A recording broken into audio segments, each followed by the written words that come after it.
नमस्कार। कभी ऐसा हुआ है कि एक ट्रेड बिल्कुल पक्का लग रहा हो और अचानक देखते ही देखते वो नुकसान में बदल जाए? आज हम इसी गुत्थी को सुलझाएंगे।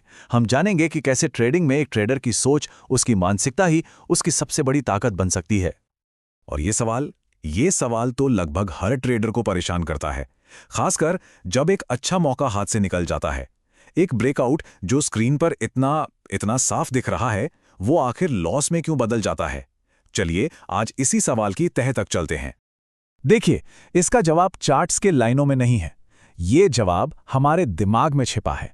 सच तो ये है कि ट्रेडिंग एक साइकोलॉजिकल जंग है, एक दिमागी खेल। और आज हम यही सीखने वाले हैं कि इस जंग को कैसे जीता जाए, कैसे डर और लालच वाली सोच से निकलकर धैर्य और अनुशासन वाली सोच को अपनाया जाए। तो ठीक है, चलिए मैदान में उतरते हैं। एक बात समझनी होगी, हर ब्रेकआउट एक मौका नहीं होता, कुछ तो धोखे भी होते हैं। ट्रेडिंग के इस अखाड़े में दो अलग अलग तरह के ब्रेकआउट्स होते हैं और इन्हें पहचानना, इन्हें समझना ही हमारी पहली जीत है। सबसे पहले बात करते हैं डायरेक्ट ब्रेकआउट की। ये बिल्कुल एक तेज रफ्तार ट्रेन की तरह है जो प्लेटफॉर्म पर बिना रुके गुजर रही है और आपको ललचा रही है कि कूद कर चढ़ जाओ। ये देखने में बहुत रोमांचक लगता है ना, पर सवाल वही है, क्या ये सुरक्षित है? अब इस मूव के पीछे की साइकोलॉजी को समझना बहुत जरूरी है, क्योंकि यही इसका सबसे बड़ा खतरा है। ये असल में एक जाल होता है, एक ऐसा जाल जो हमारे अंदर के डर और लालच का फायदा उठाता है।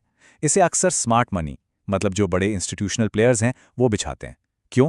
ताकि रिटेल ट्रेडर्स फोमो में, यानी मौका छूट ना जाए, इस डर से गलत टाइम पर एंट्री कर लें। और जैसे ही वो एंट्री करते हैं, कीमत को पलट दिया जाता है और वो अपना फायदा बना लेते हैं। अच्छा, अब आते हैं दूसरे टाइप पर, कंसोलिडेशन ब्रेकआउट। ये वो है जिसे एक्सपीरियंस ट्रेडर्स पसंद करते हैं। ये कोई जल्दबाजी का खेल नहीं है, बल्कि एक सोची समझी स्ट्रैटेजी का नतीजा है। सोचिए कि बायर्स और सेलर्स के बीच एक लंबी लड़ाई चल रही है और ये ब्रेकआउट उस लड़ाई का नतीजा है। तो ये कोई दौड़ नहीं है, ये एक कुश्ती है। और जाहिर है दांव उसी पर लगाना चाहेंगे जो जीत रहा हो। जब मार्केट कंसोलिडेट होता है, एक रेंज में फंसा रहता है, तो कमजोर हाथ यानी जो इम्पेशेंट ट्रेडर्स होते हैं, वो बोर होकर निकल जाते हैं। और यही वो टाइम होता है जब स्मार्ट मनी धीरे धीरे चुपचाप अपनी पोजीशन बनाती है। तो जब ब्रेकआउट होता है ना, तो वो ज्यादातर असली होता है, क्योंकि तब तक एक साइड यानी बायर्स या सेलर्स पूरी तरह से जीत चुकी होती है। तो ठीक है, अब हम मैदान को तो समझ गए हैं। अब मिलते हैं उन दो योद्धाओं से जो इस मैदान पर लड़ते हैं। इनको ध्यान से देखिए और सोचिए कि इनमें से कौन सा ट्रेडर हम बनना चाहते हैं। यही इस पूरी लड़ाई का सार है। एक तरफ है आवेगी ट्रेडर, यानी इंपल्सिव ट्रेडर, जो डर, उम्मीद और लालच के तूफान में बह रहा है। वो हर तेज मूव का पीछा करता है, फोमो में आकर बिल्कुल टॉप पर खरीद लेता है और नतीजा अक्सर जाल में फंस जाता है। और दूसरी तरफ है धैर्यवान ट्रेडर, पेशेंट ट्रेडर, जिसकी असली ताकत उसकी प्लानिंग, उसका प्रोसेस और उसका डिसिप्लिन है। वो सही मौके का इंतजार करता है, कंफर्मेशन मिलने पर ही एक्शन लेता है और कंसिस्टेंटली पैसा बनाता है। फर्क साफ है, एक इमोशंस पर ट्रेड करता है, दूसरा अपनी स्ट्रैटेजी पर। अच्छा, तो ये सब जानना एक बात है और इस पे अमल करना बिल्कुल दूसरी। तो चलिए अब एक ऐसा फ्रेमवर्क बनाते हैं, एक ऐसा ढांचा जो इमोशन से ऊपर उठकर एक प्रोफेशनल की तरह सोचने और ट्रेड करने में हमारी मदद करेगा। तो सवाल यह है कि एक प्रोफेशनल ट्रेडर हमला कब करता है? जवाब है जब उसे एक साफ, क्लियर सिग्नल मिलता है। वो डायरेक्ट ब्रेकआउट को बहुत ही कम, रेयरली ट्रेड करते हैं, क्योंकि उन्हें पता है कि वो अक्सर ट्रैप होते हैं, जाल होते हैं। उनकी पहली पसंद, उनका पसंदीदा सेटअप हमेशा कंसोलिडेशन ब्रेकआउट होता है। क्यों? क्योंकि वो स्पीड का पीछा नहीं करते, वो कंफर्मेशन का इंतजार करते हैं। ये 4 स्टेप प्रोसेस ट्रेडिंग को जुए से एक बिजनेस में बदल सकता है। स्टेप 1, सेटअप को पहचानें। खुद से पूछें, ये एक जाल है या एक असली मौका? कंसोलिडेशन रेंज को पहचानिए। स्टेप 2, कंफर्मेशन का इंतजार करें। भविष्यवाणी मत कीजिए, रिएक्ट कीजिए। ब्रेकआउट पर एक मजबूत कैंडल और वॉल्यूम स्पाइक का इंतजार करना जरूरी है।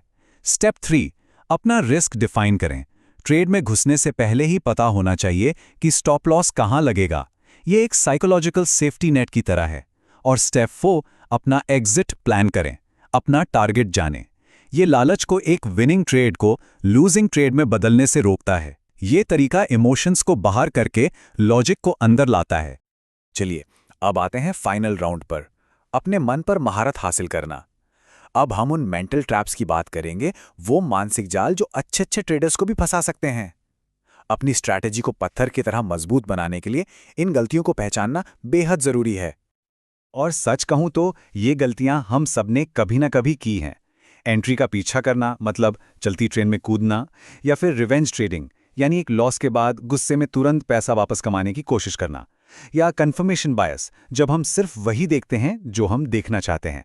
और हाँ, ओवर कॉन्फिडेंस, एक दो अच्छी ट्रेड के बाद हीरो बन जाना। एक आम ट्रेडर और प्रोफेशनल में फ़र्क यही है। प्रोफेशनल इन गलतियों से सीखता है और उन्हें दोबारा ना करने के लिए एक सॉलिड सिस्टम बनाता है। तो आखिर में बस एक बात याद रखिए, मार्केट एक साइकोलॉजिकल खेल है और इस खेल को जीतने के लिए चार्ट से पहले अपने मन को जीतना होगा। तो आज से इमोशंस को नहीं बल्कि अपने प्लान को अपना गाइड बनाइए।